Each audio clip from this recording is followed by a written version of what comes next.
യേശുനാഥൻ്റെ കുടുംബത്തിൻ്റെ അംഗങ്ങളായിരിക്കുന്ന ഏവർക്കും യേശുമിശിഹായ്ക്ക് സ്തുതിയായിരിക്കട്ടെ.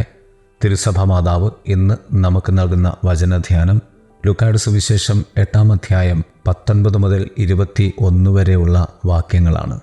യേശുനാഥൻ്റെ അമ്മയും സഹോദരങ്ങളും അവനെ കാണാൻ വന്നു നിൽക്കുന്നു എന്ന് പറഞ്ഞപ്പോൾ കർത്താവ് പറഞ്ഞു, ആരാണ് എൻ്റെ അമ്മയും സഹോദരരും?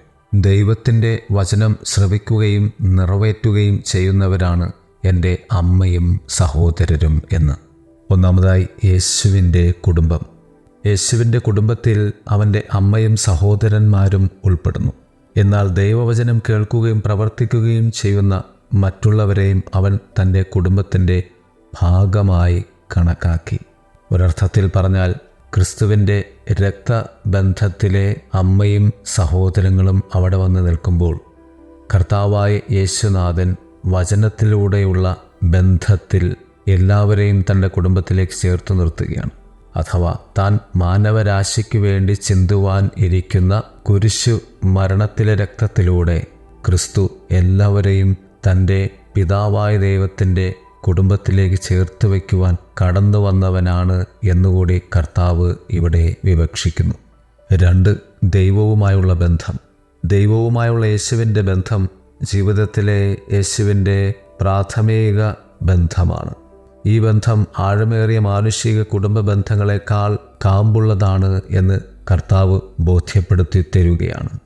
യേശുവിൻ്റെ ബന്ധം ഈ ഭൂമിയിൽ മനുഷ്യൻ എന്നുള്ള രീതിയിൽ കർത്താവ് ഈ ഭൂമിയിൽ പിതാവായ ദൈവത്തിലൂടെ വലിയ പദ്ധതിയാകുന്ന മനുഷ്യാവതാരത്തിലൂടെ ഈ ഭൂമിയിൽ ജനിച്ചു വളർന്നുവെങ്കിലും ക്രിസ്തു പിതാവായ ദൈവത്തിൻ്റെ ബന്ധത്തിൽ തന്നെയാണ് എന്ന് ധ്വനിപ്പിക്കുന്നതാണ് ദൈവവുമായുള്ള ക്രിസ്തുവിൻ്റെ ബന്ധം.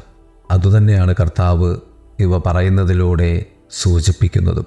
കേൾവിയും പ്രവൃത്തിയും ജനനം കൊണ്ടോ ആചാരങ്ങൾ കൊണ്ടോ അല്ല, ദൈവവചനം കേട്ട് പ്രവർത്തിക്കുന്നതിലൂടെയാണ് നാം യേശുവിൻ്റെ കുടുംബത്തിൻ്റെ ഭാഗമാകുന്നത് എന്ന് തൻ്റെ അമ്മയെയും സഹോദരങ്ങളെയും കുറിച്ചുള്ള യേശുവിൻ്റെ വാക്കുകൾ നമ്മെ ഓർമ്മപ്പെടുത്തുകയാണ്. ദൈവവചനത്തിൻ്റെ കേൾവിയും ദൈവവചനത്തിൻ്റെ പ്രവൃത്തിയും നിന്നെ ദൈവ കുടുംബത്തിൻ്റെ അംഗമാക്കി തീർക്കുന്നു എന്ന് സാരം. 4. പരിശുദ്ധ അമ്മയുടെ വിശ്വസ്തതയാണ്.